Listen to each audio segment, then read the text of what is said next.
안녕하십니까. 오늘도 전현수 박사의 불교정신치료 강의를 읽어보도록 하겠습니다. 오늘은 203쪽 제4장 불교정신치료의 셋째 원리 지혜로 살아가기입니다. 불교에서 지혜란 실제로 있는 그대로 아는 것입니다. 그래서 저는 불교정신치료를 지혜치료, 위즈덤 테라피라고도 부릅니다. 불교에서 지혜를 가장 중시하기 때문이기도 하고 세상을 있는 그대로 정확하게 보는 지혜를 갖고서 그에 맞게끔 살면 마음에 문제가 생기지 않는데 그것이 불교의 기본 입장과 일치하기 때문이기도 합니다. 라고 프롤로그에 써 있습니다. 자, 이제 205쪽 만족은 지혜가 주는 선물 읽어보도록 하겠습니다. 저는 불교가 지혜의 종교라고 생각합니다. 우리는 지금 서가모니 부처님 시대에 살고 있습니다. 서가모니 부처님은 사아승지 10만겁이라는 엄청나게 긴 시간 동안 10가지 보살행, 즉 10바라미를 닦은 끝에 지금의 불교를 만드셨습니다. 초기 불교에서는 부처님이 닦으신 10바라미를 보시, 나누고 베쁨, 계율을 지키는 지계, 세속을 추구하지 않는 출리, 그리고 지혜, 수행에 매진하는 정진, 참고 견디는 인욕, 진실, 무언가를 하겠다고 마음먹고 그대로 하는 결정, 자애, 담담하게 보는 평온으로 보고 있습니다. 이 10가지 보살행 가운데 지혜가 가장 중요합니다. 지혜가 가장 으뜸이라고 합니다. 부처님의 전생 이야기를 담고 있는 경전인 자따까를 보면 부처님은 전생에 지혜를 닦기 위해 모든 걸 바칩니다. 보시를 하든 인욕을 하든 모두 지혜를 바탕으로 합니다. 지혜로워야 비로소 그렇게 할 수 있는 겁니다. 불교에서는 만족도 굉장히 중요합니다. 경전을 보면 부처님도 만족에 대해 자주 말씀하십니다. 여기서 의문이 하나 듭니다. 만족이나 불만족은 속세에 사는 우리들의 차원에서 이야기하는 것인데 왜 부처님은 수행자들이 갖춰야 하는 덕목으로 만족을 말씀하셨을까요? 그건 만족이 지혜로울 때 일어나는 것이기 때문입니다.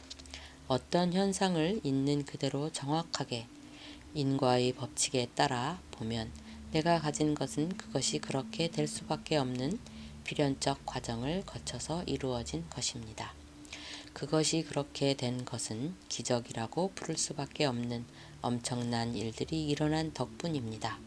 지혜가 있는 사람들은 실상이 그러함을 알고 자기가 가진 것을 소중하게 여기며 만족 속에 살아갑니다.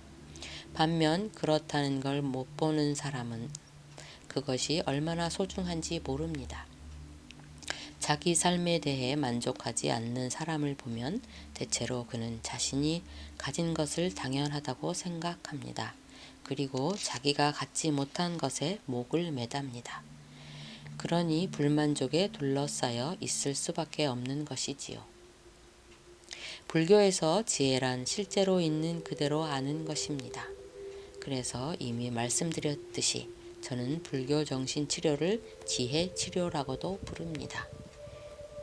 불교에서 지혜를 가장 중시하기 때문이기도 하고 세상을 있는 그대로 정확하게 보는 지혜를 보고서 그에 맞게끔 살면 마음에 문제가 생기지 않는데 그것이 불교의 기본 입장과 일치하기 때문이기도 합니다. 우리는 자기 생각과 실제 세상의 차이만큼 괴로움을 느낍니다. 이 괴로움을 해결하는 과정이 잘못되면 정신 건강에 문제가 생겨납니다. 이런 문제로 고통을 받는 이들에게 지혜의 눈을 뜨게 하여 순리에 맞게 살아가도록 도와주는 것이 불교 정신치료의 근본입니다. 다음은 실제를 못 보게 막는 3가지 장애라고 할 수 있겠죠. 207쪽 읽어보겠습니다. 생각과 실제는 다를 수 있습니다. 그러니 생각을 내려놓고 실제를 보는 연습을 계속해야 합니다. 행동의 결과를 보고서 결과가 좋으면 실제에 가깝게 본 거고 결과가 나쁘면 실제를 보지 못한 거라고 여기면 거의 틀림이 없습니다. 무언가를 본다는 게 성립되려면 보는 주체가 있고 보이는 대상이 있어야 합니다. 그런데 주체와 대상 사이에 끼어서 우리가 대상을 정확히 보지 못하게 가로막는 세 가지 장막이 있습니다. 그 장막을 제거하지 않고서는 실제로 제대로 볼 수가 없습니다. 첫째 장막은 개인이 살아온 역사입니다. 내가 경험하고 살아온 내력이 내 눈을 왜곡해서 실체를 보지 못하게 할 수 있습니다. 예를 들어 우리는 마음에 응어리진 것이 있으면 그것을 중심으로 세상을 보게 되어 있습니다. 학력 콤플렉스가 있는 사람은 학력을 중심에 두고 세상을 바라보고 돈에 한이 맺힌 사람은 돈을 중심으로 세상을 보는 것이지요. 그 결과 학력이나 돈을 중심으로 왜곡된 세상을 보게 됩니다. 이렇게 강한 응어리가 아닌 어떤 작은 의도 같은 것도 왜곡을 일으킬 수 있습니다. 예를 들어 내 안에 어떤 의문이 늘 떠나지 않는다면 그것이 또 실제를 있는 그대로 보지 못하게 가로막을 수 있습니다. 따라서 우리 안에 맺힌 게 없어야 됩니다. 그것이 어떤 왜곡이 일어날 수 있는 이유가 되기 때문입니다. 우리는 자신이 살아온 내력에 걸리지 않아야 합니다. 둘째 장막은 문화입니다. 사람에게 성격이 있듯이 지역에 따라 그에 속한 사람들이 공통적으로 가지고 있는 것이 있는데 그것이 문화입니다. 자연 환경이나 선조들이 남긴 것이 문화인데 우리는 그것에 영향을 받으며 세상을 보게 됩니다. 예를 들어 혼전순결이라는 문화를 갖고 있는 사회가 있다고 칩시다. 그 사회에 사는 사람들은 혼전순결을 중심으로 사람을 봅니다. 혼전순결과 관계된 일이 벌어졌을 때 당사자의 마음이나 괴로움을 보기보다는 혼전순결이라는 잣대로 그를 재단하게 됩니다. 셋째 장막은 인간 존재 자체가 가진 한계입니다. 우리는 몸과 마음을 가졌습니다. 그리고 몸에는 눈을 비롯한 감각기관도 있고 뇌도 있습니다. 그것을 통해서 세상을 보는데 그 과정에서 왜곡이 일어날 수 있습니다. 감각기관의 대상 감지 능력 자체에 한계가 있을 수도 있고 감각기관과 뇌의 상태에 따라 기능의 제한을 받을 수도 있습니다. 또 인간이라면 누구나 즐겁기를 바라지 괴롭기를 바라지는 않습니다. 자기가 좋아하는 걸 원하지 싫어하는 걸 원하지는 않습니다. 살기를 바라지 죽기를 바라지는 않습니다. 이런 바람들이 왜곡을 일으킬 수 있습니다. 하지만 이 세 가지 장막을 걷어낼 수 있는 희망이 있습니다. 이 장막들은 우리의 생각이나 감정, 가치관 등 정신작용으로 일어나는데 그것들이 올라올 때 알아차리고 스톱하면 됩니다. 자신의 정신작용을 관찰하는 훈련을 꾸준히 해서 보는 힘이 강해지면 그렇게 할 수 있습니다. 정신 속에서 장막이 쳐지려고 할 때 바로 멈추고 실제를 보려고 노력할 수 있습니다. 그런 노력을 통해 점점 실제에 가까워질 수 있습니다. 그러니 이제 자기 속에서 일어나는 것들을 잘 살펴야 합니다. 그리하여 생각이나 감정, 가치관의 영향에서 벗어나도록 해야 합니다. 네, 다음은 현재에 집중하기입니다. 그래서 현재에 집중하는 것이 굉장히 중요합니다. 우리 몸과 마음에 집중하여 순간순간 일어나는 것을 알아차리는 노력을 해야 합니다. 제가 볼 때는 그것이 최고의 수행이자 최고의 정신건강법입니다.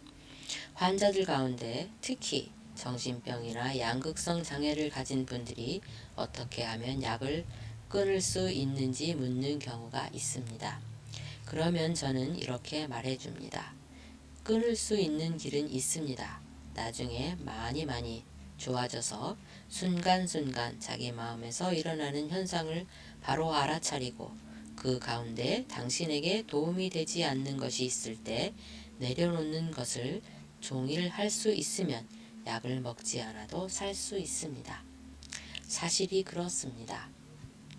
그러니까 우리는 순간순간 자기 자신을 보지 못하기 때문에 정신건강에 도움이 되지 않는 걸 하는 겁니다. 순간순간은 비록 힘이 약하더라도 그것이 하루나 이틀이 아니라 몇 달이나 몇 년 동안 축적되면 엄청난 힘을 갖게 됩니다. 그런데 정신 건강에 도움이 되지 않는 것들이 올라오는 순간순간에 그것들을 다스리면 그것들의 힘이 약해서 다스리기 쉽습니다. 그러니 여러분도 아침에 눈 떠서부터 밤에 잠에 떨어질 때까지 자기 몸과 마음에 집중해서 어떤 현상이 올라오면 그걸 바로 알아차리고 자신에게 해가 되는 것은 멈출 수 있는 능력을 갖추셔야 합니다. 그게 충분히 된 다음에 내담자나 환자가 오면 그렇게 할 수 있게끔 도와주시면 됩니다. 네, 내가 건강해지면 다른 주변의 분들도 도와줄 수 있다는 얘기를 하는 거죠. 현재에 집중하기. 네, 과거에 여러 가지 일들로 인해서 문화라든지 아니면 인간 조체가 가진 한계라든지 개인이 살아온 역사로 인해서 실제를 보지 못하게 하는 장막들을 걷어내고 오늘도 현재에 집중하는 하루가 되시기 바랍니다. 네, 행복하십시오. 감사합니다.